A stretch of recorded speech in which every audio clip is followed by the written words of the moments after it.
Will Joe Flacco start for the Browns this week, or is it time for them to start one of the rookies? I guess the question is, do the Browns want to win football games or just qualify for Medicare?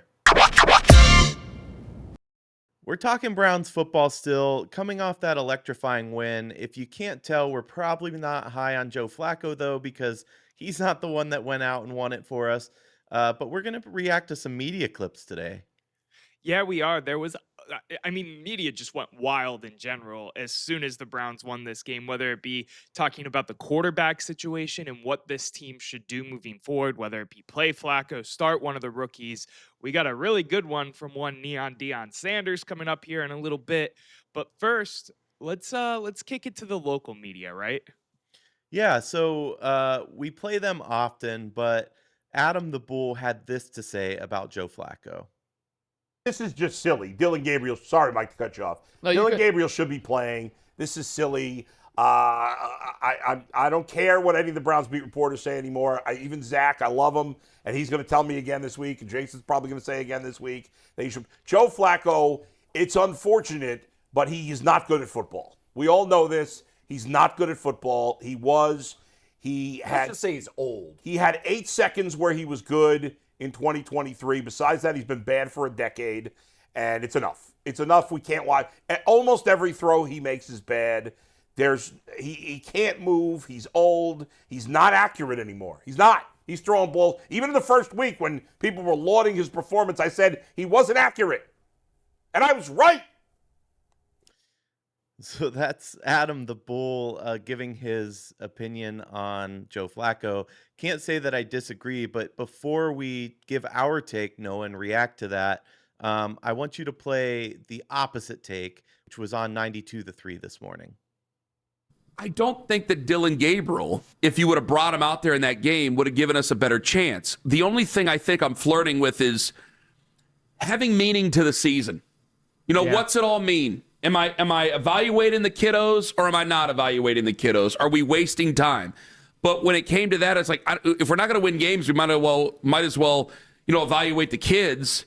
And then they win the game, and now I'm like, well, we're right back in. You gotta go with the veteran until the wheels officially fall off, because you got veterans in that locker room. You can't just pull a guy after you win. That sends a terrible message, especially after your whole message is complete team win after that game. Yeah, and again, I've said this with you guys. I've said it on other shows. To your point, I don't believe that Dylan Gabriel gives you a better chance to win football games. And to me, it's too early in the season to be running up the white flag. Because once you go to Gabriel, that's the point of no return. You've raised the white flag, and you're telling everyone, to your point, this is about evaluating the young quarterback or young quarterbacks if Shedeur ultimately sees the field at some point. So I said this morning, but I meant yesterday morning's show. First of all, let's just jump into it. I'll say that out of these two clips, I agree with Adam the Bull, and I disagree almost vehemently with everything that was on 92.3. What do you think, Noah? Yeah, so there's bits and pieces that I get from both. I majority side with Adam the Bull. To Weird say to say, isn't it? Right, it is. To say that Joe Flacco, though, has only had one spurt in 2023 and he's been bad for like the last 10 years or whatever that part of his take was, that one blew my mind, because Joe Flacco has had multiple spurts of showing great. He's known for the 6-game stretch of fantastic quarterback play. Now, we haven't gotten that this year, but he is known for it. He was key in that dismantling of us in 2 minutes when the Jets beat us on our own home turf. I believe that was 21. Maybe it was 22, if you remember that game. You're talking to Ken Carman's show, though. I don't get how it's waving the white flag. Agreed. You can see by just looking and doing the eye test on what's going on in that quarterback room. I know we're going to do a film breakdown coming up here on the page, that it's not working. It's not it. So is it really waving the white flag and you're trying to see what you got out of the rookies? Or are you, yes, trying to see what you got out of the rookies, and also you're trying to win because they might give you something better because they're not a statue in the pocket? What do you think, E? Yeah, no, I mean, I completely agree with your take. First of all, I don't think it's waving the white flag at all. And second of all, I don't think that it impacts the veterans in the locker room either. Those guys want to win. And I think they've looked at, 3 games of work now, and they agree with us that Joe Flacco's not necessarily the best guy to help them to win. If you think the receivers with the ball sailing over their head or being put in tough positions aren't frustrated by Joe Flacco's play either, then you're insane. So to say that it's waving the white flag, completely disagree. Now, are there issues in starting a rookie quarterback, especially when we've talked about shaky O-line play? Sure, there's issues, but you game plan around that. That's where Kevin Stefanski really needs to put his head down and come up with a solid game plan for the rookie. The job isn't going to be to go out there and sling it all around and have to put up 400 yards and throw 3 touchdowns and no picks. That's not the job at all. We have the best defense in the NFL. I'll say it. We have the best defense in the NFL. You need to protect the ball, not turn the ball over, and do just enough. And oh, by the way, one Quinshon Judkins is going to help you a lot. So for my take, I'm ready to see Dylan, honestly. I think we both are kind of at the point of being ready to see Dylan. And I get it. I think we were both on the same page as well when it came to starting the season with Flacco. He gave you the best opportunity to win right away, gave you some more time to let these rookies learn, develop, sit back. I know they're majority doing scout team reps, but that's still taking preparation and taking more snaps at an NFL level of speed, not game speed, but an NFL level of speed that they weren't prior getting in their month of training camp. At this point, though, it's shown that Joe Flacco is not going to be the answer long term. It feels almost like watching PJ Walker when he was running the offense in that 2023 season before we unlocked and moved forward with some magical savior that was Joe Flacco that year. You know what I mean? Yeah, but I'll say this. I think there's a caveat. There's a giant but here. And the giant but for me is that how much of this is on Joe Flacco and how much of this is on the rest of the offense and on coaching? Because, first of all, his average yards per attempt right now is like 5, which is criminal. We'll look at it in the film, but there's so many underneath passes. So many. I mean, in that graphic alone during Adam the Bulls rant, you saw a lot of those passes were behind the line of scrimmage. That's not helping us, obviously. But his passer rating this year so far is pretty abysmal, right around 65, if I'm not mistaken. Yeah. Whereas last couple years, it was closer to 90, including when he was with us in 2023. So has he really fallen off that much of a cliff in just 1 or 2 years? Or is the problem bigger and more systemic? It's it remains to be seen in my opinion because I think there's a lot of bad traits I've seen from Joe on film. Obviously, we're going to get into that more when we actually have the film in front of us. But even talking about last week's game, I think there was a lot of things to blame on Joe Flacco for that game. Um, we spoke about how he needed to have a turnover less affair between this game and the next game for them to even feel like he could keep going. That was something Mary Kay said to a couple different media heads, as she might have even wrote it. I don't have the exact quote in front of me, and he's failed to do so far. He's 0-1 on that whole situation. So what does that mean? And then I also think a little bit too, while you were talking, I pulled up his stats from the Colts. I mean, he wasn't as bad as he is right now, but we're talking 12 touchdowns, 7 interceptions, 8 games played. He didn't start all of those. 65% completion. He's had some like very average games in those moments. And I know that includes some of the spot starting and spot coming in for Anthony Richardson last year, but Hmm. wasn't like he was lighting up the league last year like he was with us in Cleveland, and I think that was part of the expectation because of that miracle run. But even in Cleveland, his completion percentage was 60%. So he's never been a high completion percentage quarterback these last couple years, especially when guys now, it's a pass heavy NFL and you really want to see that closer to 70%. So that's a little worrying. Obviously, I know we're supposed to be a run first team. But by the way, we didn't mention it, but we lost our left tackle too. So how much more difficult is that going to be moving forward? Yeah, the DeJuan Jones news is unfortunate because I think it's going to be the end of that experiment. He's had injuries, key injuries every year of his career. He had a rough start to this season, gets hurt. It was a horrible chop block, kind of a dirty play, in my opinion. And now he is potentially done in terms of even having a chance to be a starter in the league, in my opinion. Yeah. Unfortunate. Of course, we want to see the Buckeyes succeed in the orange and brown, but it doesn't always happen. Now you're looking at Cornelius Lucas. You're hoping Jack Conklin comes back next week, and signs are pointing to hopefully that happens, but it's a TBD. And I know we keep alluding to the film, but from what I've watched so far, we really need Jack Conklin back. We need as much help as we can get. I mean, even breaking down some of the plays so far, like Wyatt Teller didn't have a great game. It just everybody looks lost on that line. Um, that said, so my point being was that Dylan Gabriel might not look any different, but at this point, do we really have anything to lose? I mean, I heard talk that the Browns now, I think I heard it in the pre-show for the Monday night game, that the Browns now consider themselves potentially a playoff team because they didn't start 0-3. They got that big win. Not that they, see themselves as being a playoff team, but now there's hope. It's not just we're playing for a draft spot. But from what I've seen so far, sure, on the defense, but the offense is very far behind that. Yeah, and I would make the argument that it matters even less so if we, put Dylan Gabriel out there and give it a shot, or even Shedeur. I want to let Shedeur sit for a little bit longer just because of what we saw in that final preseason game, because I do think it could be in there for him to be an answer at quarterback. We've talked about that at length before, but we're talking about a third and a fifth round pick. I get it. You don't want those two to be a bust, but when everyone else in this draft is looking like they're going to be a hit, you don't have to act like Dylan Gabriel or Shedeur Sanders is this first round pick that you need to coddle and put into the right situation. Exactly correct.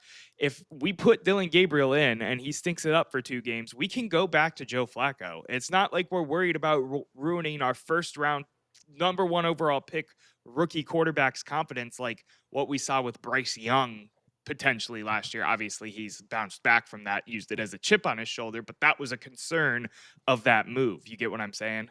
Yeah, and don't we also want to see what we have in live game scenarios? I mean, I know they played some preseason, but as we're headed towards the draft next year, and I know we're only heading towards week 4, but as we head to that draft next year, we kind of got to know what we have in those 2 guys, because if it turns out that we might need a quarterback, we need to know that before the season's over.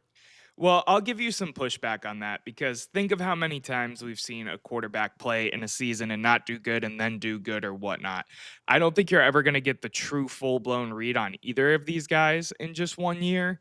I think what they're going to do in the draft next year is going to be what they do in the draft because of what happens and what falls to them. Say a Lenore Sellers is the top prospect and they have a top 5 pick and another pick that can put them up to number 1. I don't think that they're going to let Dylan Gabriel or Shedeur Sanders stop them from making that decision, because we've been quarterbackless for so long. But you do want to start to evaluate and see what you have in these guys 100%. Yeah, I mean, listen, if Dylan Gabriel goes in, though, and starts to win some football games and looks like he could be a starter, that means your 2 first-round picks can all of a sudden be a left tackle and a wide Right receiver. tackle. No, a right tackle. The answer is a left tackle and a right tackle, unfortunately. I mean, I would love. Anyway, you get what I'm saying. I want to see one more clip and react to it because speaking of Sanders, Shedeur's father was on Kelsey's podcast, the New Heights podcast, and he had this to say. Been keeping up with Shedeur in Cleveland. What's the best piece of advice you've given him as a dad and as a coach? Be patient and be ready. There you go. Be patient and be ready. That's all you can do. I don't want you to, they call your name and you ain't ready. Don't let that. We ain't built like that. Sanders, we ain't built like that. We always ready. We don't have to get ready. There you go. Always ready. And I want you to be patient. You don't force none that it may not be time. I drink coffee every morning. That's one thing I do. I don't pull the coffee cup off the darn maker before it's ready. It's got to be prepared right. And he continuously put my ingredients in, I make it right. But I'm like, son, you gotta be ready. You gotta be ready when it's time. But when it's time, you're gonna know. I say, and it's coming up. I got a prediction. I ain't telling nobody. I got a feeling when it's gonna go down. But it's gonna go down this year. Right. He's gonna get a shot. Happen. All right. Yeah, he's gonna get a shot. And that's all you can ask for as a player. All you can ask for is the opportunity. First of all, should we start wearing sunglasses on the show? Make us a little cooler. Listen, interesting take.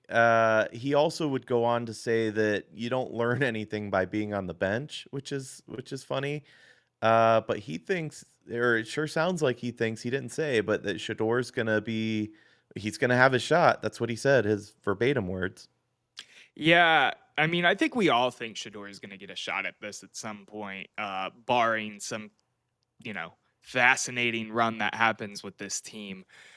I more so focus on the fact that he says he has a feeling. Do you have a feeling of what his feeling is? Because I have a feeling of what his feeling is.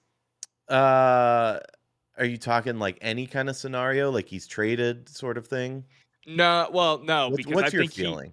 my feeling is that there is a game at the end of the season in a perfect time that can be flexed to prime time against the Tennessee Titans. And I think that game was placed there on the schedule on purpose because of the Cam Ward, Deion Sanders. The clips of them working out, they were viewed as QB1 and QB2 going into this draft in terms of talent. I think that's what he's alluding to. That can be my superstition prediction, but I don't know. It could come sooner than that. Why do you say that? I just think you're reading way too much into it. Because if you think the coaching staff's sitting down and going, hey, there's another rookie playing on this date, we could put Shedeur in. Of course they're not doing that. So I'm not saying the coaching staff. The coaching I don't staff even doesn't think make the Deion would schedule. think that. Deion has his conspiracy theory kind of side to him sometimes, or he talks about that kind of thing and being in with the league. I'm a believer that the Ravens asked to have us as their first home game because it was disrespectful to do the event that we talked about previously on the show about the 30-year celebration and all that. I don't. I think they were going to do the 30-year celebration no matter what time of the year the Browns played them at home. Do you think Shedeur is going to start a game for the Cleveland Browns this year?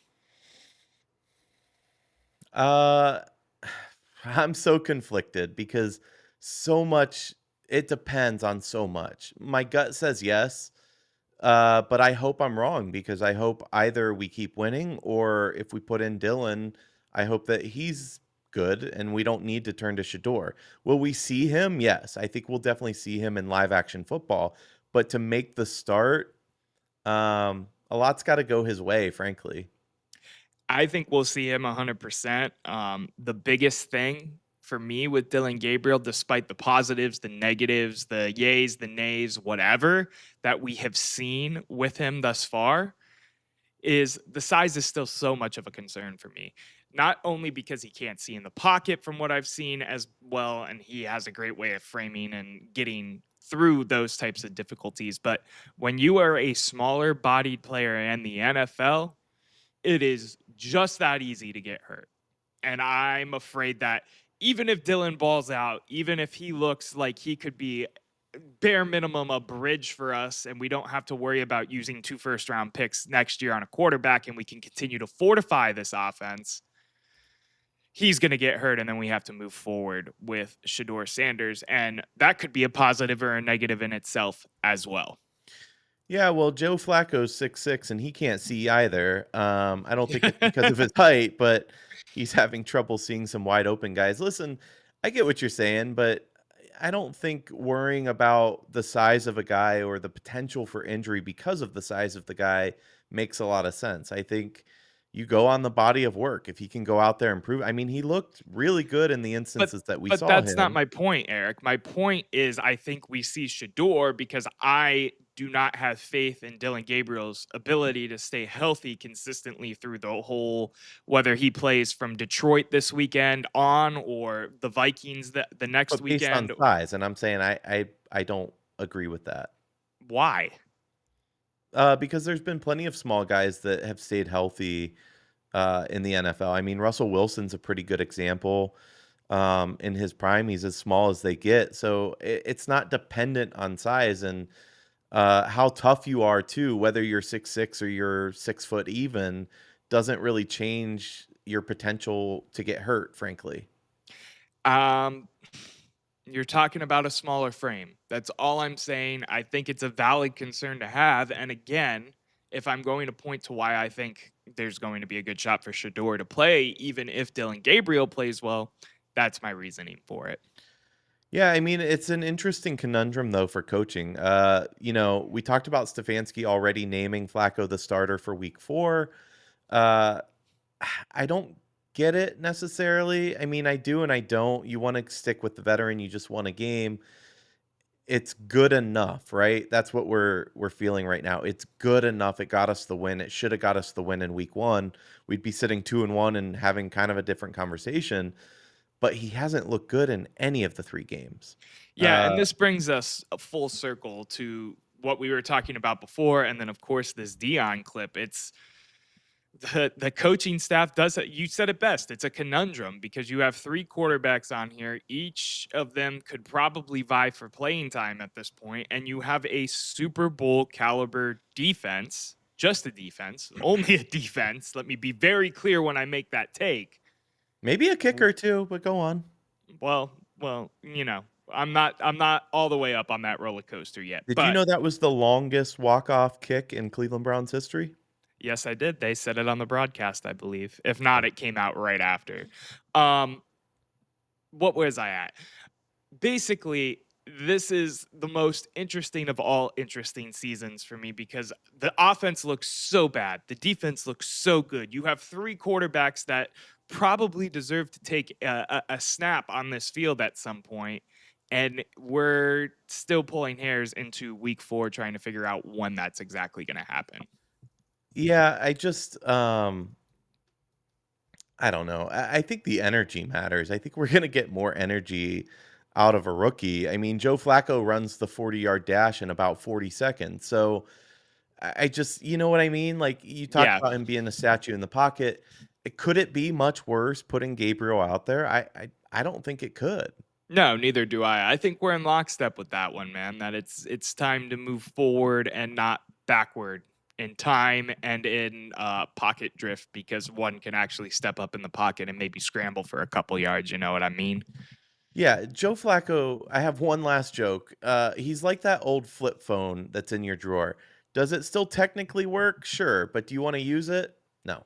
Real quick before you wrap us, Eric, I want to give the viewers a reminder that we are giving away a Cleveland Browns jersey of your choice. Any player, you pick it. Joe Ship Flacco, straight. if you really want it. My cousin was talking about how if she won, she wanted a Joe Flacco, and I was like, no, you don't. Fair. You, Okay. you don't. And that was before Sunday's game. All you got to do, though, subscribe, leave a comment here on YouTube at The Office, a Cleveland Sports Show page, and you will be entered to win. Winner will be selected October 1st. You will see it on all of our socials. We will also let you know. This has been a fun one. Enter. It's completely free from our pockets to your pockets, or maybe You're back. not your back. Yeah, whatever. Hey, Go real ahead. quick. Go enter. Yeah. If you were to win this, no, which I know you can't because we're the ones giving it away, but who would you choose? So we joked earlier that I would pick Shedeur Sanders, but there's a young blood that is really starting to tickle my fancy. If you say who I think you're going to say, that because that's who I'd pick, but go on. He is a college walk-on. He played his ball from the state of California. He is arguably the best defender in the rookie class right now. He is one Carson Schlesinger. Who are you going to say? Bingo. Okay, perfect. We are in Bingo. lockstep. I love when we bicker, but I also love agreeing with you sometimes. So people know that we are actually friends and that we do actually have similar views when it comes to our Cleveland Browns, our Ohio State Buckeyes, our Cleveland Guardians. Shout out the Guardians. It's Detroit Hate Week, baby. It is Detroit Hate Week. Hey, real quick, by the way, we didn't talk about it, but what did you think about the brown on brown? Like, I liked it, like the helmet, but I was missing the orange stripes on the sleeves. Yeah, we talked about it in the Muni Lot. I thought it was a good look. The orange on the sleeves, there was a rumor that they were trying to bring it back this year. NFL rules said that they couldn't do it, which is I don't stupid. understand that. But I also don't mind the plain brown with the orange. I actually think it's kind of an underrated, classic yet modern mixture of a jersey because there's not a lot going on, but it's not something you would have seen in like the 40s, 50s, 60s. So I'm a fan of it. Brown helmet kind of rocks too. I like the brown helmet. All right, buddy. The debate never ends, but the show does for now. We'll see you next time.